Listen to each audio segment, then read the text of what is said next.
This is 8 Minutes, a podcast helping you understand the energy and climate challenge in just a few minutes.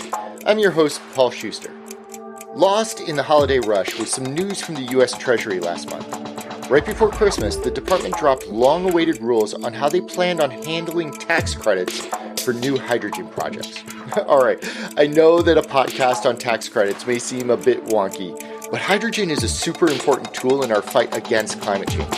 And these new rules have generated a lot of controversy, challenging how best to grow a nascent industry without inadvertently supporting dirty fossil plants in the process.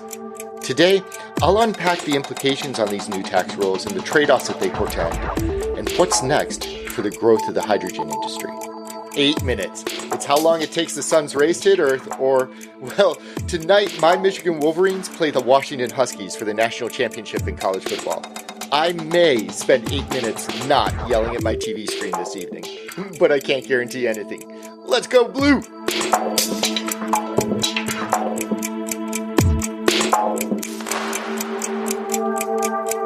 There are a lot of tools in our toolbox to fight against climate change. Renewable energy, batteries, EVs, but while most of these are maturing industries in their own right, hydrogen is still very new and emerging. But hydrogen could be an important part of decarbonization, especially for heavy industrial applications where alternatives simply aren't there.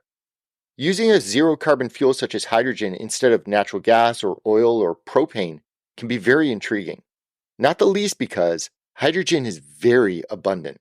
For one thing, there's a lot of H2O in the world, and smarter engineers than me are doing a great job of figuring out how to split those water molecules using clean, green electricity to produce clean, green hydrogen. In fact, hydrogen is so important to decarbonizing industry that the Biden administration includes hydrogen incentives into both the Infrastructure Investment and Jobs Act as well as the Inflation Reduction Act. In the IIJA, the Act set aside $7 billion to support the development of hydrogen hubs around the country. 7 distinct hubs from Appalachia to California won those grants, supercharging their investment into this new technology.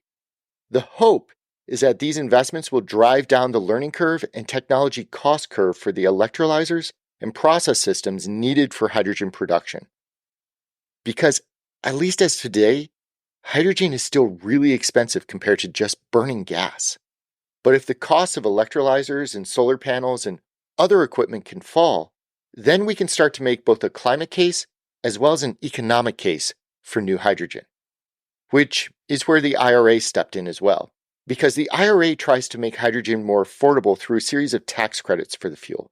The firm DNV estimates that green hydrogen currently costs around $5 per kilogram, and the IRA offers up as much as $3 of that in tax incentives. I mean, a 60% discount is nothing to scoff at, right?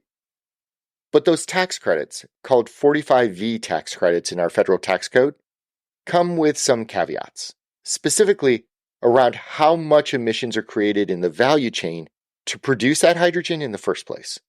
The IRA was a bit vague on how to think about this or how to calculate it, so a lot of stakeholders are anxiously looking to the Treasury Department and the IRS to help deliver the rules on how to fully capture those tax incentives. And this is where the debate started, because there were a couple of different directions as to where those rules could have gone, in either facilitating the growth of the new industry or ensuring that that growth didn't come at the expense of increased value chain emissions. Let's break it down. See, the type of hydrogen we're talking about requires electrolyzers to break apart water molecules, and these electrolyzers, well, they use a lot of electricity. In an ideal world, we could just get that electricity from an electrical grid that's fully clean and renewable, but today's environment is much more complicated. Power from the grid is likely to be, at least partially, from natural gas or even coal facilities, which means grid-powered hydrogen is not very green to begin with. The alternative? Well, contract directly for that renewable energy, like from on-site solar panels or off-site power generation where we can use the renewable energy certificates to offset the power we're purchasing from the grid. But then the devilish details start to arise. For instance, how do we account for power during nighttime hours when solar power isn't being generated and the power from the grid's likely to all be from fossil power generation? For years, renewable energy accounting simply trued up total energy usage on an annual basis. If you needed a ton of energy at night, you would simply buy more renewable certificates during the day. The power usage versus power generated wouldn't necessarily match perfectly, but it could be trued up every year, so at least be directionally correct. More recently, though, there's been a lot of movement in the industry to shift more to an hourly matching rather than an annual matching. That means that if you're going to claim to use renewable energy at night, you have to actually find a wind farm or a hydro facility or a battery storage plant that's actually generating power at that time. It makes it a lot tougher to find that power, but the impact on the emissions is far more substantial. And if we really want to drive impact, we should ensure that those renewable facilities that we're purchasing clean power from are quote unquote additional in nature. That means that they aren't just an existing wind farm that we decide to buy power from.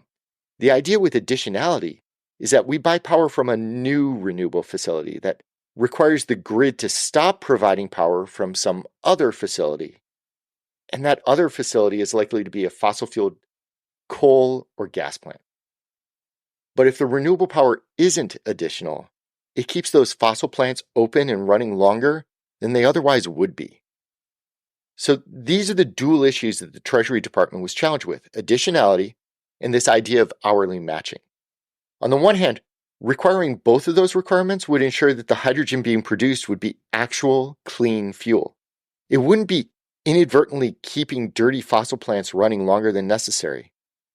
But on the other hand, it's a lot more expensive to meet additionality and hourly matching.